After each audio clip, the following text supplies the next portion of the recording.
So mentoring. So I can only talk about mentoring as I'm a mentor for Swift, and I think what prompted me to talk about this is a post somebody put up about how mentors, aren't trained enough or don't have enough experience. And I think, that might be true. But does it really matter how much experience a mentor has? I can tell you that, we have to, with Swift, you've got to be with the company for a year. You got to drive through a winter, and so you got to have some experience. But when it comes down to it, a mentor has 4 weeks with a student, and a mentor is not there to teach a driver how to drive. And in 4 weeks, there's only so much you can pass on as far as teaching anyway, because you are driving teams. Now there's a week, the first week, where you're just sitting in the passenger seat, and it's more about evaluation, getting a sense of the person behind the wheel, seeing if they can, if they've got some common sense about it, keep the truck in between the lines. For the most part, you're teaching them Qualcomm, how to use the Qualcomm. You're teaching them the routes. And unless certain situations come up, it's really hard to teach them unless they go through the situation, a situation you might run into. And there's a lot of things that can happen out here, no doubt about it. And we can definitely, as a mentor, talk about our own experiences. And of course, the more years you got, the more experiences you can talk about. But I still think when it comes down to it, a driver's going to have to learn, from having their own experiences. And, that's what's going to make a better driver, a better driver. And, but during the 4 weeks, the 4 weeks, well, really 3 weeks after the first week, of mentoring, we're running teams, so, basically, you're sleeping when they're driving, and you might get an hour or two in between to teach them something, but it still really comes down to mentoring, and there's a fine line between being a mentor and micromanaging somebody. And you want to give them the opportunity to really get comfortable with the vehicle, comfortable with the truck, and you don't want to push a person too much, to the point that their whole experience is just an uncomfortable experience. And I, as a mentor, my number one goal in goal is a big thing for us at Swift. Goal being get out and look, but as mentors, we have, I think we should all have a goal to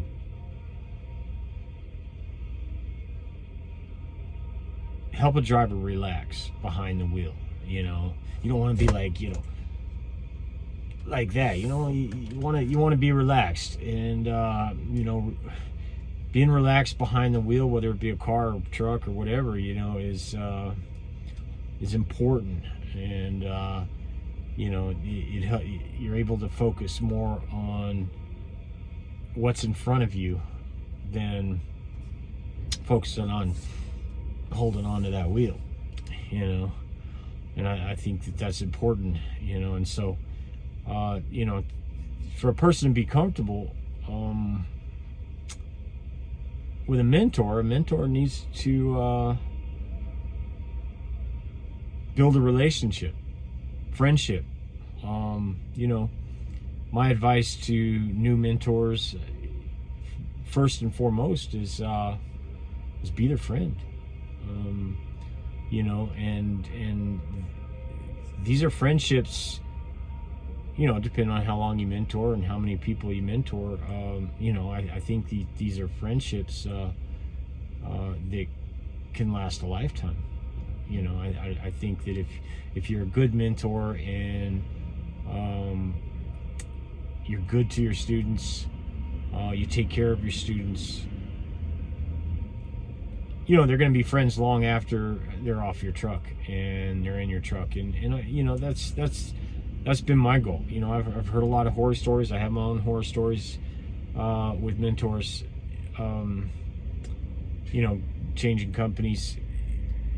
Some of them just can be just total jerks. And for the new guys coming in, a lot of these guys are coming in, they're getting a shitty paycheck. They've gone through school. They were there in the first place because they need to make money. So after they get out of school and they get on a truck with a mentor, chances are they don't have any money. And like my last student, he's a family man. He's got 2 kids. Struggling financially, and and here I am. I'm making pretty good money as a mentor. I'm getting paid my miles and I'm getting paid his miles, and I feel it's on me to share in some of that and try and take care of my student in the way of food. They come on the truck, they don't have much money, and so I make it a point to help him out with food, keep him fed.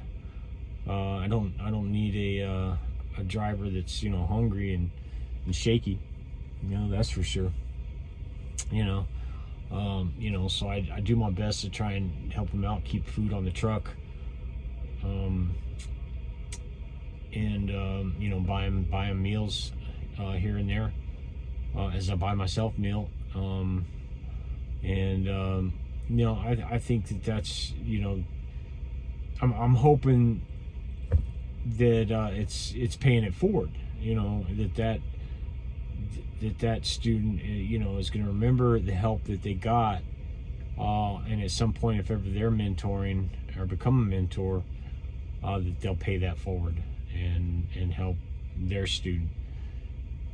So that's an important part. So my advice to mentors is take care of your student, be friends, and mentor them. You're not there to be their boss. And in that 4 weeks, there's only so much you can teach them. Teach them everything you can as it comes up, and but don't micromanage. Don't oversell. Don't over articulate. Don't overdo it, man. You're gonna make them nervous, and you just don't need a nervous driver. So as far as students, my advice to students is of course listen to the mentor, soak in whatever they have to offer. They might have some good stories, some good recommendations, just good, whatever they tell you, it's going to be from their own experience. And all these mentors, they all have experience. Even if it's just a year. A year is an experience to pass on to a student, to a new driver. You're giving them a year of your own back to them, and that first year, man, those are when a lot of the mistakes happen. That's when you're learning the most. I think after that things come up, but in that first year you've kind of gone through a lot of the beginner mistakes, and of course as years go by, you're going to continue to learn,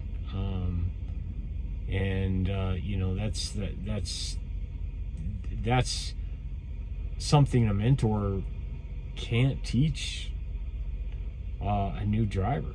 No matter how many years of experience a driver has, you can only pass on so much, and you can't give 10 years of experience to a beginning driver in 3 weeks. It's just not going to happen. I mean, when it comes down to it, that driver is going to have to learn from their own experience, and they're going to make it or they're not going to make it.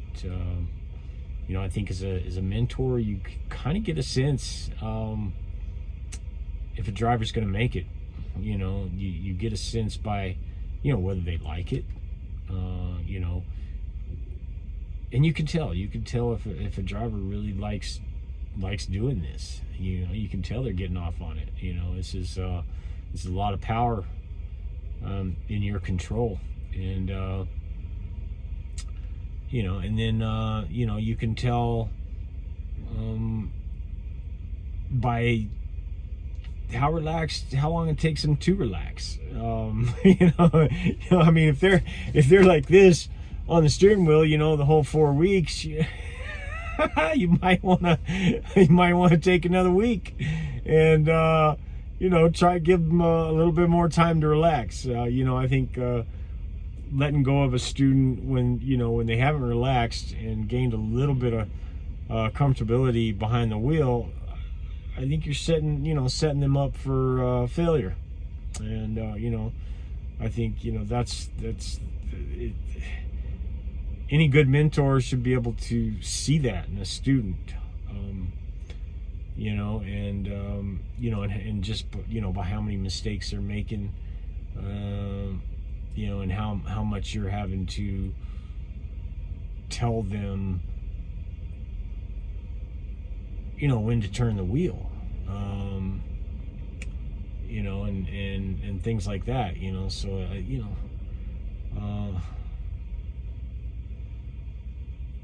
mentors should know, I mean, I hear people, that get away from their mentors and they're just making mistakes left and right, and I'm thinking to myself, well, if they're making mistakes left and right after a mentor, after spending 4 weeks on a truck with a mentor, what was the mentor, how many mistakes was this person making, while with the mentor, and if they're making a lot of mistakes, then you probably shouldn't be setting them out on their own, and if you have to spend another week with them, spend another week with them. And if, and after that week, they're not, they're still making a lot of mistakes, there's a good chance, they don't belong out here. They don't belong in one of these trucks. I mean, that's just my opinion, and it just shouldn't take that long to, start to feel comfortable in the truck, and I think that's probably your most biggest cue, and whether a driver is going to make it or not, and that's how relaxed they can get in that 4 weeks, because the more relaxed they are, the more they can focus on the job and think about what they need to do, and because there's the important things. There's the important things, and such as pre-trip, post-trip. When backing up underneath a trailer, you want to back up halfway underneath, halfway over the drive tires. Get out, look, make sure your fifth wheel's kissing your trailer. Because you don't want to back up and you miss the kingpin and you end up ramming into the trailer with the back of your truck. That's a given. Once you get your trailer, once you get up underneath your trailer, you want to give it a good tug. See if you're connected, and listen for the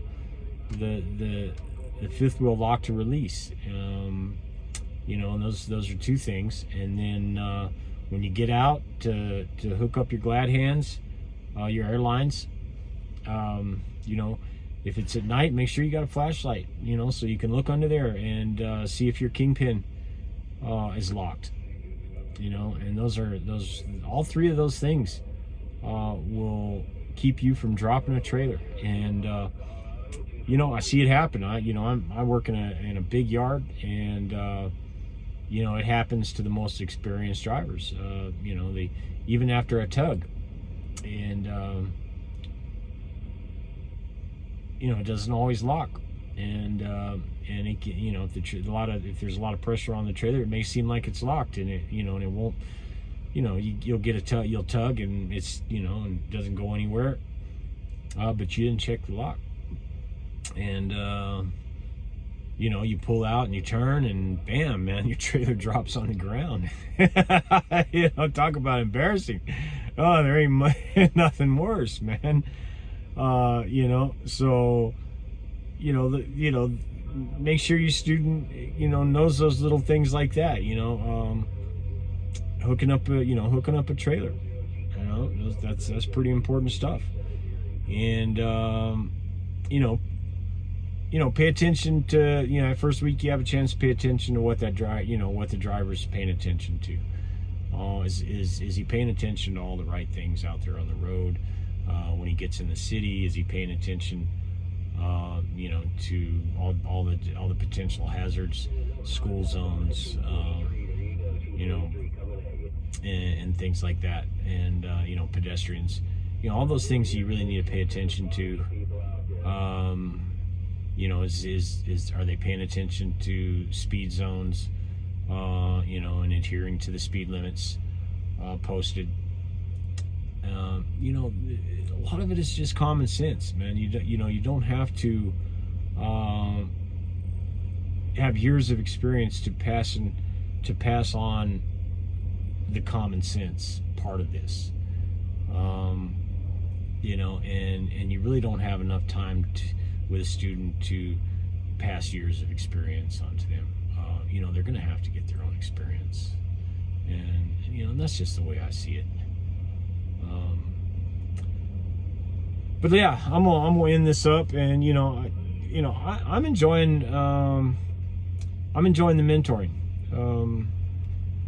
I get my time, in the truck by myself, in between students, but the student part of it, I don't mind it. I like being able to, pass on what I know and help somebody into the industry. And I'm not going to deny the money's an extra boost. The money's pretty good, and so I can't complain about that. And so yeah,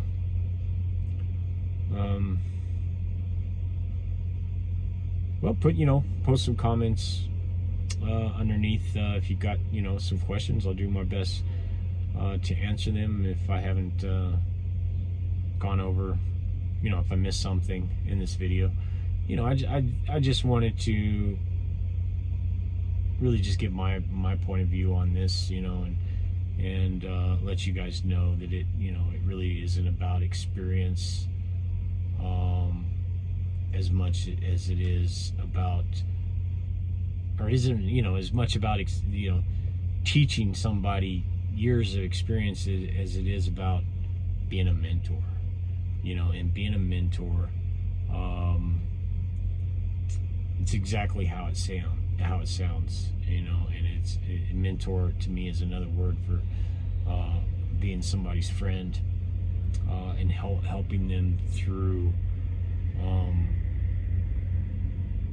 an introduction to trucking, and that's it, man.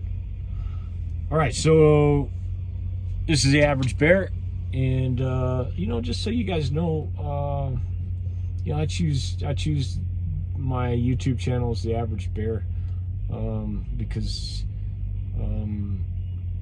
you know, there's a lot of narcissists on YouTube. I have a hard time making these videos because I'm just not all, you know, I'm not all about myself, and you know, so I thought the Average Bear was good because, you know, that I'm not an egomaniac and think that I'm better than everybody else, and I'm, you know, above average or anything like that, you know. I like just being an average bear. I think it's a good, humble place to be, you know. So yeah, hey boo boo, I'm just an average bear, signing out.